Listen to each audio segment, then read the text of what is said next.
Hey there, this is Matt once again. Second try, because the first time I tried this, I was choking on my spit. But this is sort of an introduction and just to show the next marathon, which is Star Trek. Been sort of on a sci-fi kick lately, because I reviewed Metropolis, Giorgio Moroder's Metropolis, Blade Runner and the sequel, the Star Wars movies, the first three, the original. So why not do the Star Trek movies? In fact, quite a few people asked me throughout the years to do that. Figured it was time. I liked the first six especially. I'm more of a fan of the original cast. I'm not really much into the other shows and stuff. So I'm more of an original series guy, I guess. Watched them when I was a kid. Had a few VHS tapes of the episodes. One I think was called Arena. That's the one with that lizard guy, the Gorn, and Kirk makes this stuff and weapons and like a bazooka that fucks him up. There's the one where, what was it, Squire of Gothos with Trelane, I think? Some guy who fucked around with you and could do anything he wants. And at the end, Kirk slaps the shit out of him. There were a few episodes like that. One called the Galileo 7, where it was Spock, McCoy, and a few others. They went down this shuttlecraft, and that was a pretty violent one, I remember, because people got fucked up with spears. There was blood and stuff. I'm like, oh shit. And they're trying to get off the planet on this little shuttlecraft. And I remember had a lot of fun with a lot of the episodes back in the day when I would watch a few of those VHS tapes, and then when cable came along, watch them on reruns until finally, when the first DVDs came out, I bought these. Granted, I should have waited on them because not only did they become cheaper, but then they had more stuff to them, but oh well. And there's a lot of fun episodes. There's The Trouble with Tribbles. There's Arena, where Spock gets horny, and, or, well, he is, you know what I mean. He gets horny and he fights Kirk. That's pretty much what it is. I know there's more to it, don't get mad. But yeah, the first season, the second season, and the third season. And these are the first DVDs. This is the one with... Later on, they came out with sets that had, I guess, two versions of each of the episodes. One with the original and one with new special effects. This is the one with the original effects. So again, if I had waited, it would have been cheaper and I would have had both. Oh well. Stick with these. I think these are on Blu-ray as well, but I don't know. I have them on DVD. I like the way these sets look. Maybe one day I could put it back in. But I like the look of these. I like the way they open up. Just cool type of packaging. And they all open up like these. Yeah, sort of an interesting way to do a package. Third season considered the weakest because you have stuff like Spock's brain. But there's stuff I enjoy in this third season as well. I kind of wish they went on with other seasons, but they only have 3. It's kind of weird because you have a lot of other shows. You're like, that got more seasons than Star Trek? Yep. I mean, I love Elf from the 80s. It's like an 80s favorite of mine. That got 4 seasons. Elf. The Melmac, Eating Pussies. I mean, we all like eating pussies, but you know, he hated, his definition is way different than ours. But just imagine a world where you had like 7 seasons of this show, like the other shows got. Just imagine like all the episodes. And I think they tried to bring it back, but then that became the first movie.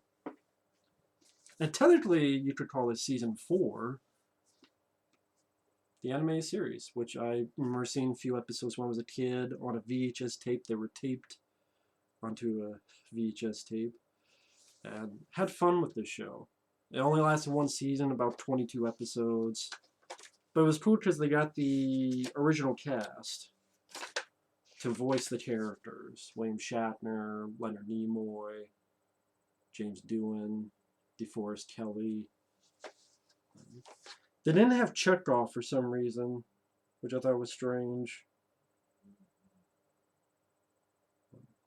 They had pretty much everyone else. So, I thought this was a fun cartoon. And I know these technically don't count, but I enjoy them. You have Trekkies and Trekkies 2.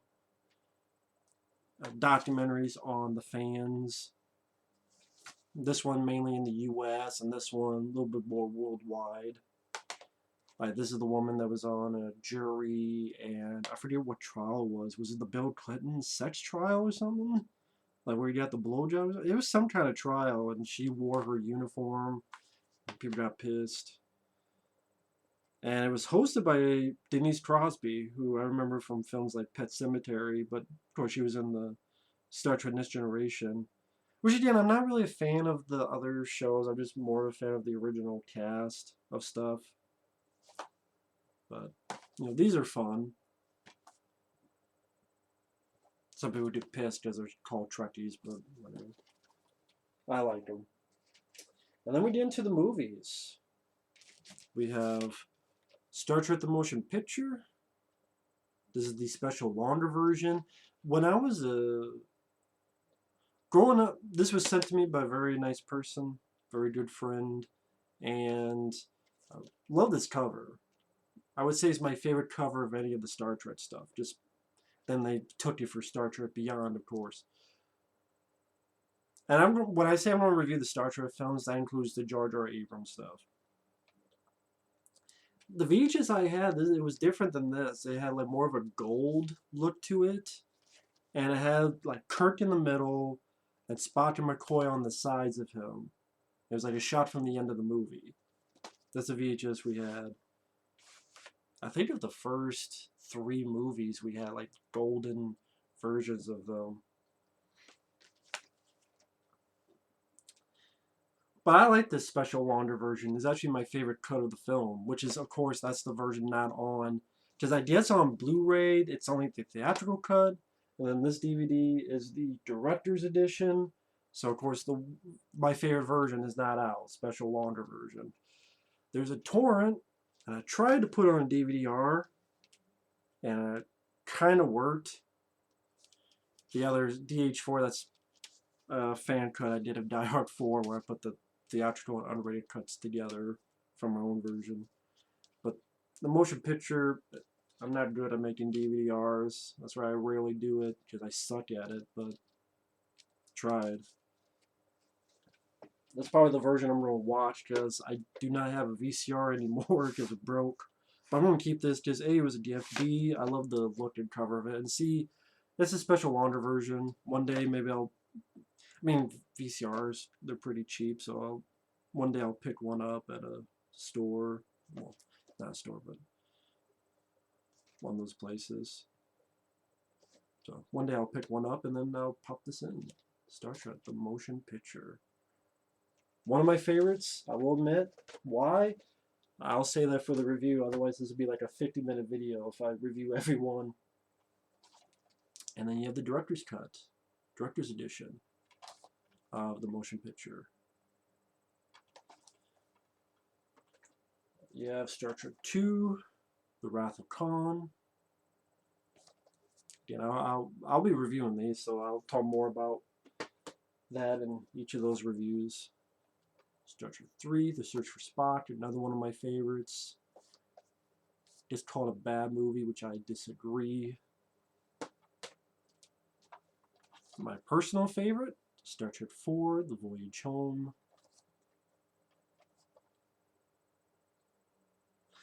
Really cool covers on these, like the posters. That's a really beautiful poster. Even this too, that's a really cool poster. My favorite still for the motion picture. Star Trek 5, which I do not hate. Yes, you heard me right. I do not hate this movie. it has its flaws. It's the weakest of the first 6, but I still like this film quite a bit, despite its flaws. William Shatner's weird directing with a horror naked dancing. I don't know, maybe some kind of fetish he was working out. And Scotty banging his head, but... And yeah, the effects were not the greatest.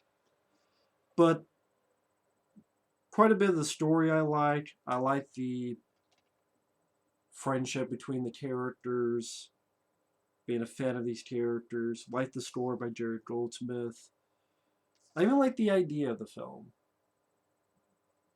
You know, I think William Shatner had good intentions. It just things got a little bit fucked up.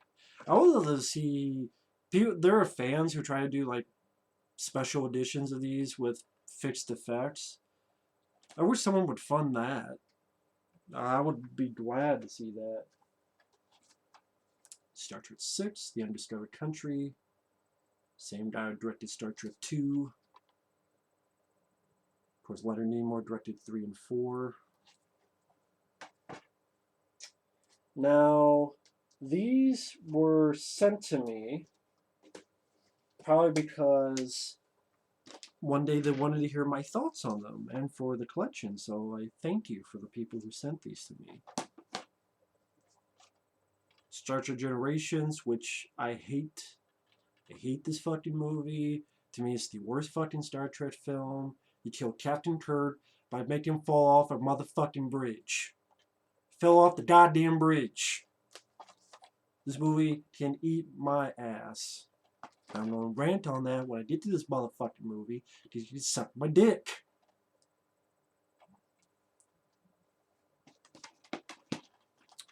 Star Trek First Contact, Special Edition. Can definitely say it's the best of the Next Generation movies. I do have some problems with the film, mainly the stuff with these guys and the board are cool. I wish the entire movie was just about that, because the stuff with Riker on Earth with James Cromwell and getting the ship and the humor, and I didn't really care for all that. Because anytime I watch this, I pretty much want to fast forward those parts because I want to get back to this, because this was the best part of the movie for me. Kirk, Data, and the board battling on the Enterprise and this sort of intense action film. Then you cut away to Commander Riker going, "Ooh, hey, you're was it Marina Sirtis getting drunk?" And I'm like, can we stick to just this, please? So, but I do like this movie, but that's just my big problem with that film. Star Trek Insurrection, I would say the most boring Star Trek movie. Most boring fucking one. No, maybe. Yeah. Oh, that's what this one's about. The fucking Fountain of Youth. Star Trek Nemesis. No, actually, you know what? These two I picked up for cheap. Like, I was sent Star Trek Generations and I was sent First Contact Special Edition. These two I picked up for cheap because they were like $1. And I'm like, oh, they were like $1 or such. I'm like, you know what? One day I know I'm going to review this franchise. Instead of finding a download or renting it for like $3, why not just get it for $1 for the collection? $1. It was like $1 or something. I mean, I know it says $3, but at times they have deals. That's what you do. You wait for the deals, and it's like 75% off or 50% off, and then so it shows how much people wanted these. Just I wait a couple months, and then they'll cut down the price. So that shows how little people wanted these fucking movies. These were sent to me. I know that. Star Trek 2009, which I fucking never liked. Star Trek Into Darkness, which I did see, I did not fucking like. hey, let's make an alternate timeline. Why? For fuck it. Now we can do anything we want. So what are we gonna do? Wrath of Khan Part 2. And this one I still have yet to see. I still have yet to see this one. This was another one that was sent to me. I'm guessing, you know, for the collection to hear my opinion on it, which you will. So who knows? Maybe it's good, maybe it sucks, but when I hear there's a fucking scene with a Beastie Boys song that destroys everything, I like the Beastie Boys. I don't think they need to be in a Star Trek movie, but these fucking movies fucking suck as well, in my opinion. So, I mean, I tell you right now, I know, other than Beyond, I know them ranking, because I've seen these movies enough times. My favorites. This would be number 1. This is my favorite one.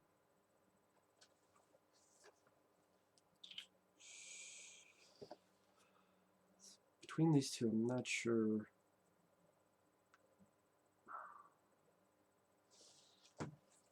One of these is number 2, one of these is number 3. I don't know which one. You know, I want to say this is number 2 right now. Most people say it is a number 2. But I really enjoy this film. You know, I want to say this is number 2. For me, this gets a bad rap. But so does this, too. This is number 3. These are my top 3 favorites. Before 1 and 3. Those are my top 3 favorites.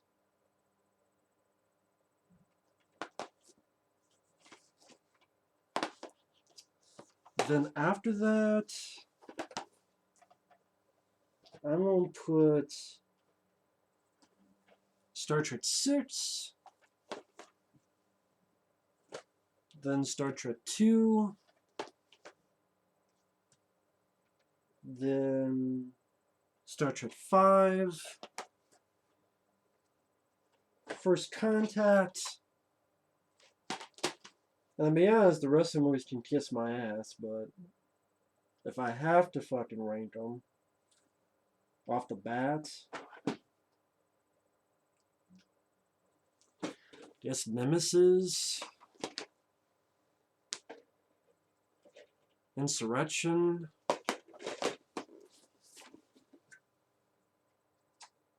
I haven't seen Beyond yet.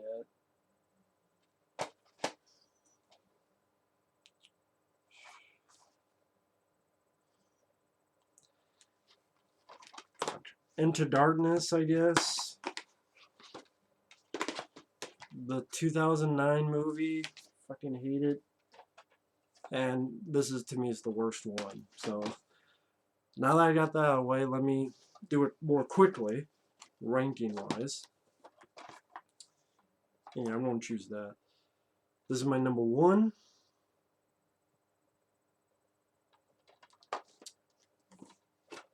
This is my second favorite. My third favorite. My fourth favorite. My fifth favorite. Why is that down so low? Everyone always says Star Trek 2 is the best. I like this movie. I like the other ones more. This would be number 6. And yeah, the first 6 are my favorite. I mean, this is definitely the weakest of the first 6, but I've never hated this movie. It has flaws, but I've never hated it. And then this would be number 7, First Contact. I do like the film. It's really the only Next Generation film I like. But yeah, I don't like these others, but I guess this would be number 8. I guess this would be number 9. Even though it's fucking boring. I guess it would be number 10, even though it's shit. This would be number 11, even though it's really shit. And no matter what Star Trek Beyond does, I know this would be the worst one. They kill off Captain Kirk in the dumbest fucking way. There's other problems too I have with the movie. That's not the only thing, but like Alien 3, Last Jedi, fucking Star Trek Generations can eat my shit. But that's my Star Trek collection. And yeah, I watched the original show back in the day, enjoyed it. Liked these characters. Thought the actors did a good job with these characters, told interesting stories about civilization. Gene Roddenberry came up with a world that sadly, realistically, will never happen. Let's be honest. We'll never have a world like these guys are in. But the thought is nice. And they can delve into themes that every other person has already talked about, so there's nothing more I could say to it. But at the same time, there's a lot of entertainment and good chemistry between the actors and their characters. So, thanks for watching. Take care, and next you will see my review of Star Trek, the motion picture. See you guys later.